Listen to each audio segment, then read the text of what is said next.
보니까 오른쪽 뒷바퀴 쪽에 디스크가 원래 2겹이라면 1겹밖에 없는 거예요. 브레이크 패드가 안 들어가 있던 거예요? 이쪽 부분에도 패드가 들어가야 되는데 패드가 지금 안 들어가고요.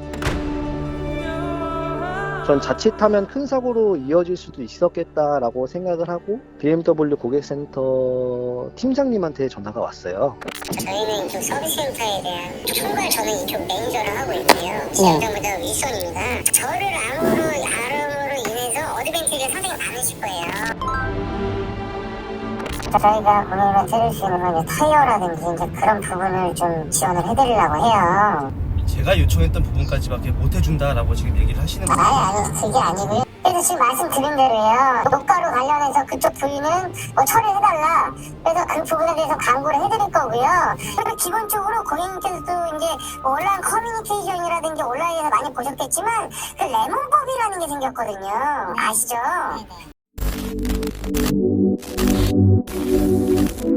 최근 보배드림 커뮤니티에 BMW 서비스 센터 정비 불량 도와주세요 라는 글이 올라왔습니다.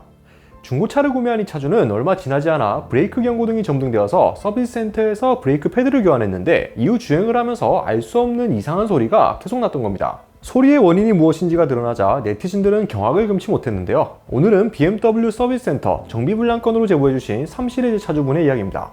320D 차량이고 2019년 8월, 9월 차량이에요. BMW 바바리안 인증중고 딜러분한테 그 직장 동료분 아내분이 타시던 차량을 위탁으로 해가지고 제가 차량을 받았었거든요. 1만 킬로대. 한두 달 전에 브레이크 경고등이 들어와서 서비스 센터에서 브레이크 패드 교체를 했고요. 출고를 받고 나서 이제 브레이크를 밟을 때마다 소리가 좀 많이 나길래 원래 이런가 하고 하루 이틀 뒤에 서비스 센터에 다시 전화를 해서 담당 어드바이저분이랑 통화를 했어요. 근데 제가 원래 소리가 이렇게 크냐고 여러 차례 여쭤봤는데 말씀하시길 원래 브레이크 패드는 밟는 소리가 많이 난다. 근데 이제 비정상적으로 소리가 큰데 이게 맞나요? 라고 다시 여쭤봤거든요. 조금만 더 기다려보시면 안 날 거다 라고 답변을 이렇게 받아서 언제까지 소리가 나나요? 라고 물어보니까 일주일에서 한 달 정도 소리가 납니다. 그 이후에도 소리가 나면 센터에 한번 오시면 봐드리겠습니다. 라고 이렇게 답변을 받았어요. 그리고 나서 일주일 정도 더 타고 다시 전화해서 너무 소리가 너무 계속 나니까 시내 주행보다 고속 주행을 할 경우 소리가 좀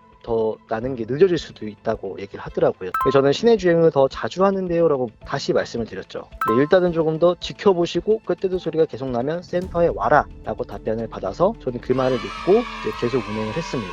그러다가 이젠 브레이크를 밟아도 뭐 쇠 갈리는 소리가 나고 전기톱 소리처럼 엄청 크게 나고요.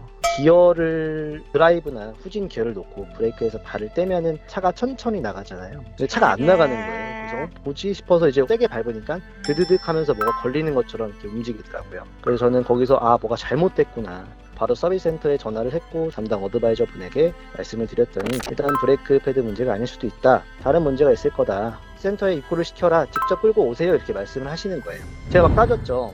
아니 저는 브레이크 페달 갈고 나서 이렇게 됐는데 그쪽에서 견인해서 직접 가져가셔라 라고 하니까 그런 견인 서비스는 따로 없다 이렇게 말씀을 하셔서 제가 막 계속 따지니까 그러면 운전기사분을 보내주신다는 거예요. 제가 생각했을 때 이거 운전하면 안 될 것 같은데 그냥 이거 제가 그냥 제 보험 불러서 그냥 갈게요 라고 이제 그렇게 했어요. 그러고 나서 시간이 지나서 저희 직장 동료분들이 오셔서 차량을 봐주시는데 소리가 도대체 어디서 나는지 막 다 같이 봐주셨거든요. 근데 알고 보니까 오른쪽 뒷바퀴 쪽에 디스크가 원래 2겹이라면 1겹밖에 없는 거예요. 이것 때문이구나 싶어서 이제 담당 어드바이저 분에게 이제 전화를 했죠. 브레이크 패드가 안 들어가 있던 거예요? 이쪽 부분에도 패드가 들어가야 되는데 패드가 지금 안 들어가고요. 그래서 막 따졌더니 어드바이저 분께서 하시는 말씀은 그냥 직접 봐야 된다.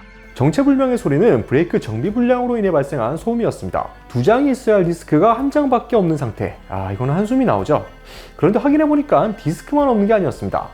소름 돋았죠. 왜 그러냐면 이제 이거 진짜 여기서 잘못한 거구나. 담당 어드바이저 분에게 1장밖에 없네요 이렇게 물어보니까 네 원래 디스크는 한 면입니다 이러시는 거예요. 아닌데요 다른 쪽 보세요 그러니까 하더니도 막 아무 말 없으시더라고요. 그러니까 2개잖아요. 네. 디스크만 없는 줄 알았는데 알고 보니까 어드바이저 분께서 브레이크 패드도 없습니다 이러더라고요. 저는 그 말을 듣자마자 온몸에 소름이 쫙 돋았어요. 큰일 날 수도 있었겠다. 해드릴 수 있는 건 다 해드리겠다 라고 얘기를 하길래 어떤 걸 해주시겠다는 건가요? 차를 원상복구를 해주겠다고 얘기를 하시더라고요. 뭐 어떤 거를 정확하게 교체를 해드려야 되는지는 정확하게 봐야 되지만 일단은 뭐 디스크랑 브레이크 패드, 캘리퍼 뭐 도색 이용까지 해준다고 했었어요. 본인들이 100% 잘못을 인정했고, 제가 지금 대차 차량이 없냐라고 물어보니까 네, 없습니다. 그럼 저는 지금 회사까지 다시 택시 타고 가야 되는데 이 부분에 대해서 어떻게 해야 되나요? 그러니까 네, 죄송합니다. 그 부분은 지금 차량이 없어서 오후에 보내드리겠습니다. 이러길래 제가 그러면 택시비 청구할게요 이렇게 얘기를 했더니 그 어드바이저 분께서 잠시만 앉아 계세요 이렇게 한 3분 뒤인가 2분 뒤에 오셔서 차량 구했습니다 하면서 이제 사인해달라고 이러시더라고요. 이게 과연 우연적으로 대차가 구해진 건지, 솔직히 제가 BM 코리아까지 전화해서 급하게 요청을 했었는데 약간 미적지근하게 대응할 때는 언제고, 또 제가 위험하다고 판단돼서 제 보험금으로 레카까지 불러서 이 사건의 100% 본인들 잘못으로 인정했을 때도 대차 하나 똑바로 안 해주고 택시비 청구하겠다고 하니까 없던 자가 갑자기 나타나고 자연스럽게 얘기를 하시면서 차량을 그럼 저희가 다 고쳐놓겠습니다 이렇게 얘기를 하시더라고요. 그래서 제가 차량은 건들지 말라고 이렇게 말씀을 드렸거든요. BMW 고객센터 팀장님한테 전화가 왔어요. 뭐 본인 말로는 자기를 알면 뭐 어드밴티지가 있다. 저희는 이쪽 서비스센터에 대한 총괄, 저는 이쪽 매니저를 하고 있고요. 지점부터 윗선입니다. 차량에 대해서는 기본적으로 고객님한테 응대 부분이라든지 그런 부분들이 제가 보기에는 뭐가 쓰인 거 마냥 실수를 했던 것 같아요. 네. 이 부분에 대해서는 지금 뭐 수리를 해서 뭐 완벽하게 다 해가지고 문제가 없도록 해드리는 거는 문제가 안 돼요. 네. 근데 고객님께서는 그게 전부가 아니잖아요. 네.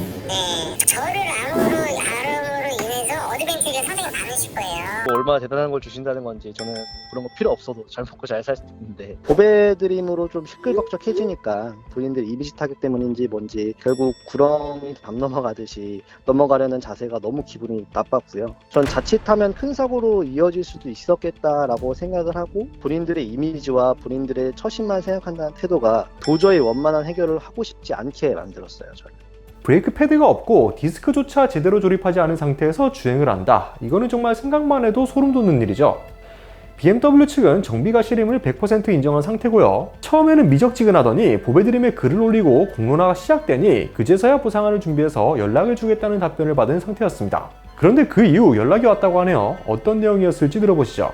네, 뭐 전화는 왔는데 어드밴테이지를 말씀하시던 팀장님께서 뭔가 엄청난 걸 해주실 것처럼 얘기를 하셨는데 알고 보니까 그냥 저희가 고객님한테 해줄 수 있는 건 이제 타이어라든지 이제 그런 부분을 좀 지원을 해드리려고 해요. 제가 요청했던 부분까지밖에 못 해준다라고 지금 얘기를 하시는 거예요. 아니, 그게 아니고요. 그래서 지금 말씀드린 대로요. 녹가로 관련해서 그쪽 부위는 뭐 처리해달라. 그래서 그 부분에 대해서 광고를 해드릴 거고요. 그리고 기본적으로 고객님께서도 이제 뭐 온라인 커뮤니케이션이라든지 온라인에서 많이 보셨겠지만 그 레몬법이라는 게 생겼거든요. 아시죠?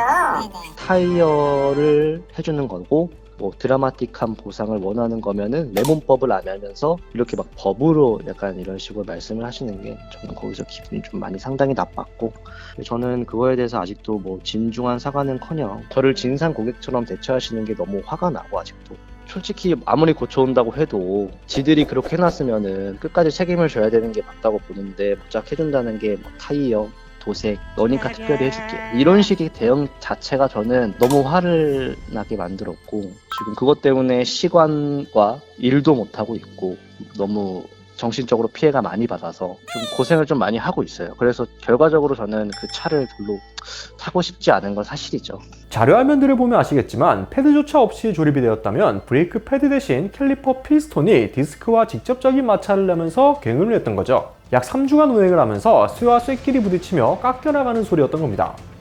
저는 개인적으로 패드 디스크 조립이 제대로 되지 않았다면 그 부품이 분명히 현장에 남아있을 텐데 그것을 확인조차 제대로 하지 않았고 출고까지 이어졌다는 게 가장 황당한데요. 수입차 서비스센터의 실태가 적나라하게 드러난 사례가 되지 않을까 싶네요. 앞으로는 이런 일이 두 번 다시 일어나지 않기를 바라며 영상 마무리 지어보도록 하겠습니다. 오토포스 오늘의 제보였습니다. 자, 지금 화면처럼 구독과 알람 설정을 해주시면 더 빠르게 자동차에 대한 소식을 접하실 수 있습니다.